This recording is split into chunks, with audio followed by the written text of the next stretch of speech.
It doesn't start with violence. It starts with fear sitting quietly in your chest. You're 9 years old, looking into the eyes of your parents who are already falling apart. Maybe it's an addiction. Maybe it's anger.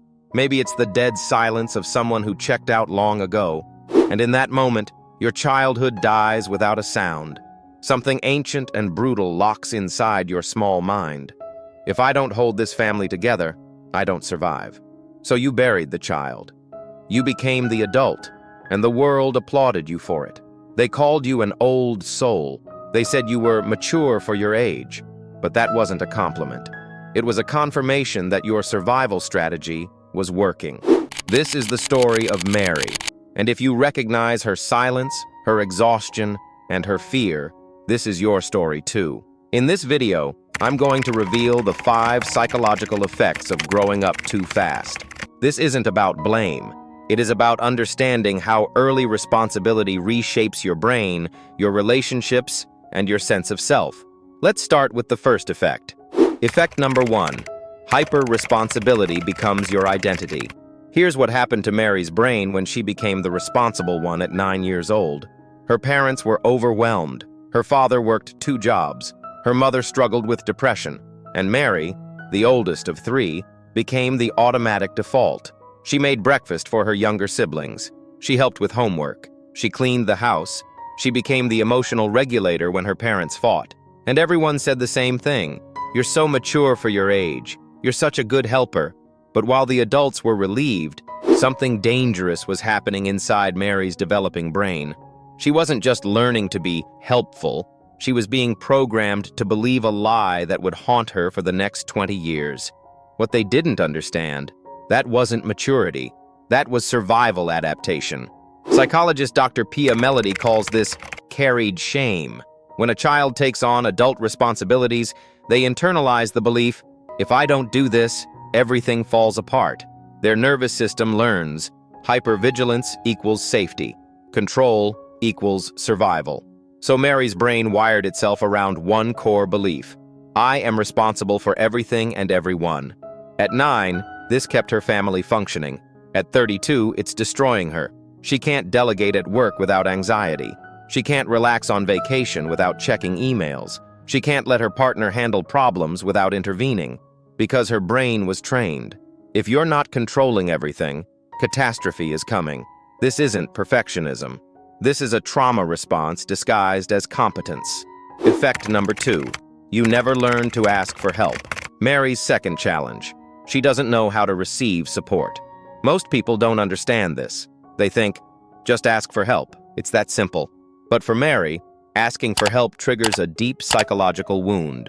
When she was young, asking for help meant one of 2 things happened. Either her parents were too overwhelmed to respond, so she learned, my needs are a burden. Or they got frustrated with her, so she learned, needing help makes me weak. By age 11, Mary stopped asking. She figured everything out alone. She became fiercely self-reliant, and people praised her for it. You're so independent, so strong. What they didn't see, she wasn't independent by choice. She was independent by necessity. Psychologist Dr. John Bowlby's attachment theory explains this. Children who don't receive consistent support develop what's called avoidant attachment. They learn, I can only rely on myself. Needing others is dangerous. This survival mechanism follows Mary into adulthood. When she's struggling, she isolates. When she's overwhelmed, she withdraws. When someone offers help, she says, I'm fine, I've got it, even when she's drowning. Because her childhood taught her, vulnerability gets punished. Self-sufficiency gets praised. So she built walls so high even people who love her can't reach her. If you are new to Mind Decode, welcome. We break down the psychology of who you became and why. Hit subscribe and let's decode what happens when childhood ends too soon. Effect number 3. You feel guilty when you rest. Here's something Mary can't explain to people. Rest feels like failure. Most people rest when they're tired. Mary pushes harder because her brain learned early. Your value is your productivity. If you're not doing something, you're worthless. Let me show you where this started. Age 10, Saturday morning. Mary wanted to go to the park with her friends. But her mother needed help cleaning. Her siblings needed supervision. There was work to be done. So Mary stayed. She helped. She sacrificed. And her mother said, "Thank you for being so responsible. I don't know what I'd do without you." That sentence became her identity. Psychologist Dr. Ross Rosenberg describes this pattern as a self-love deficit. When children are forced into caregiving roles, they learn that worth comes from usefulness, not existence. So now, in her adult life, Mary can't sit still without anxiety. She can't watch TV without guilt. She can't enjoy downtime without hearing a voice in her head saying, "You should be doing more." Rest isn't rejuvenating for Mary. It's painful, because her childhood wired her to believe productivity equals worthiness, and rest equals failure. Effect number 4, adult relationships feel like more responsibility. Here's the part that hurts most. Mary struggles to enjoy relationships. She doesn't struggle with relationships because she doesn't want love. She struggles because love feels like another responsibility. When she dates someone, her brain doesn't relax. It scans. What do they need from me? How do I keep this stable? What responsibility just got added to my life? Let me show you how this plays out. When her partner surprises her with a weekend trip, most people feel excited and delighted. Mary feels anxious. Her brain immediately searches for the cost. What work will fall behind? Who's covering my responsibilities? What do I owe in return? Why does a kind gesture make her panic? Because to a parentified child, love never comes for free. Her brain is frantically searching for the price tag. This doesn't mean Mary doesn't love deeply. It means her brain mistakes love for responsibility. Psychologist Dr. Harriet Lerner explains that children who were forced into caregiving roles often develop compulsive caregiving in adulthood. They don't know how to be in a relationship where they're not fixing, managing, or solving. Being cared for feels uncomfortable. Being loved without performing feels impossible. So Mary turns relationships into work, not because she wants to, but because that's the only way her nervous system knows how to stay safe. Effect number 5. You're afraid to be seen as a child.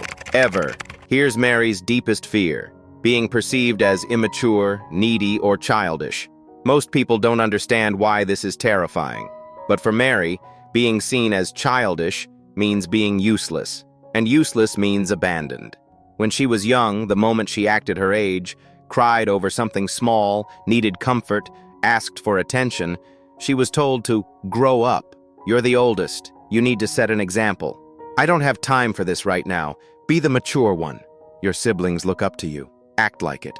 So Mary buried the child inside her. She became the adult, the responsible one, the one who never breaks down. And now, even as a grown woman, she still can't let that child out. If she cries at work, she feels humiliated.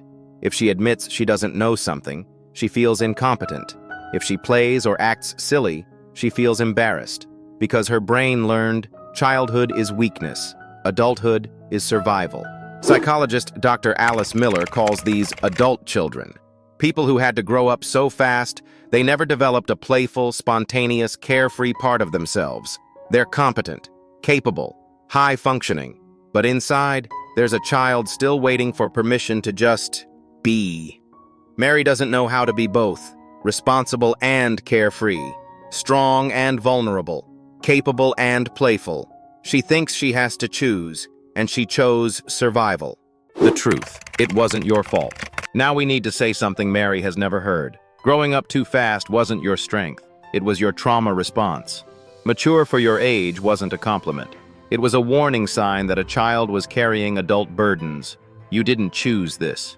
You adapted to survive a situation that required you to be more than a child should ever have to be.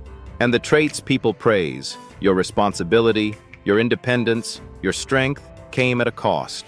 You lost the right to be messy, dependent, and carefree. You lost the foundation of safety that childhood is supposed to provide.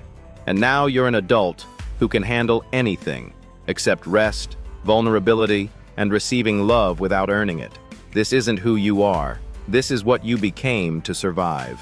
Conclusion: the child is still there. So here's the truth. Mary is just starting to understand.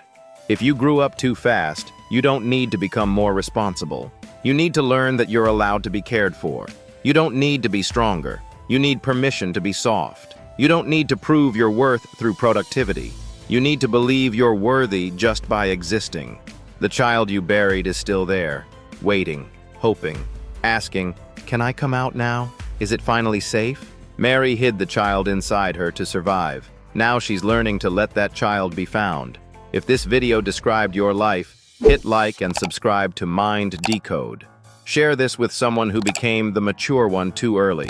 Until next time, keep decoding your mind. You weren't born to carry the world. You were born to be a child first, and it's never too late to give yourself that permission.